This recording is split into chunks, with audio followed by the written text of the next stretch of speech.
الحمد لله رب العالمين والصلاة والسلام على رسوله الكريم أما بعد فأعوذ بالله من الشيطان الرجيم بسم الله الرحمن الرحيم ولا تقعدوا بكل صراط توعدون وتصدون عن سبيل الله من آمن به وتبغونها عوجا وَاذْكُرُوا إِذْ كُنْتُمْ قَلِيلًا فَكَثَّرَكُمْ وَانظُرُوا كَيْفَ كَانَ عَاقِبَةُ الْمُفْسِدِينَ صدق اللہ العظیم فجاء محمد سراج منیرا فصلوا علیہ کثیرا کثیرا سورۃ الاعراف آیت نمبر 86۔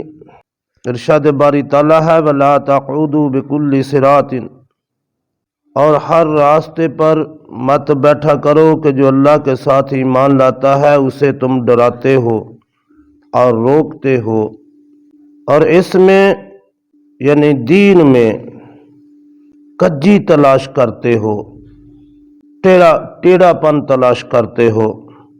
اور یاد کرو جب تم تھوڑے تھے پھر اللہ نے تم کو زیادہ کر دیا، اور دیکھو فساد کرنے والوں کا کیسا انجام ہوا۔ یہ اس آیت کا ترجمہ ہے۔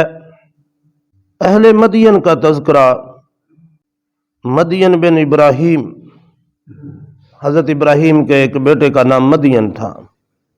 بعض روایتوں میں اس علاقے کا بھی نام مدین ہے جہاں یہ قوم آباد ہوئی۔ تو حضرت شعیب علیہ السلام کو انہی میں سے ان کی طرف نبی بنا کر بھیجا گیا۔ انہوں نے انہیں بڑا سمجھایا، اللہ کی عبادت کی تلقین کی، ناپ تول میں کمی سے منع کیا، زمین میں فساد کرنے سے روکا۔ لیکن جو بگڑے ہوئے لوگ ہوتے ہیں وہ کب سمجھتے ہیں؟ انہوں نے مخالفت شروع کر دی، اور جو راستہ حضرت شعیب علیہ السلام کے گھر کی طرف جاتا تھا اس راستے پر بیٹھ جاتے، اور جو کوئی شخص حضرت شعیب سے ملنے کے لیے جاتا، اظہار کرتا، اس کو وہ منع کرتے، روکتے۔ اگر وہ نہ باز آتا تو اسے اس کی مار پٹائی کرتے، اسے سزا دیتے، اور اسے ایسی ایسی باتیں کہتے کہ یہ جو دین لے کر آیا ہے یہ شعیب علیہ السلام، اس میں یہ کمزوری ہے، اس میں یہ خامی ہے، یہ تو یہ ہے، یعنی اس کی وہ دین اسلام جو دین اللہ کی طرف سے آتا ہے وہ تو بڑا سیدھا سا ہوتا ہے، اس میں خواہ مخواہ ہی ٹیڑھا پن تلاش کرنا۔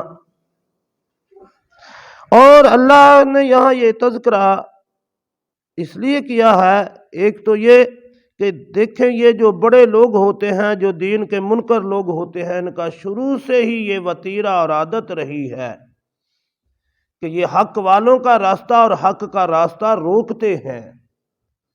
دیکھیں جب حج کے لیے نبی اکرم صلی اللہ علیہ وآلہ وسلم کے مکی دور میں جب لوگ دور دور سے حج کے لیے آتے تھے، اور کفار مکہ، مشرکین مکہ جو تھے وہ مختلف راستوں میں بیٹھ جاتے اور کہتے ہمارے ہاں ایک ایسا شخص ہے، اس کی بات نہ سننا، نعوذ باللہ، وہ اس کا جادو تم پر چل جائے گا، اس کے قریب بھی نہ جانا، اس کی بات بھی نہ سننا، وہ ایسا کہتا ہے، وہ ایسا کہتا ہے، لہذا تم اس کے پاس نہ جاؤ۔ وہ حج کے دنوں میں لوگ آتے تھے خانہ کعبہ میں، خواہ وہ اپنے ہی طریقے سے آتے تھے، لیکن مشرکین مکہ ان کے راستے میں بیٹھتے اور انہیں روکتے کہ اس شخص سے نہ ملنا، یعنی محمد رسول اللہ صلی اللہ علیہ وسلم سے۔ تو یہ طریقہ جو کفار کا ہے، مشرکین کا یہ ہمیشہ سے ہی چلا آ رہا ہے۔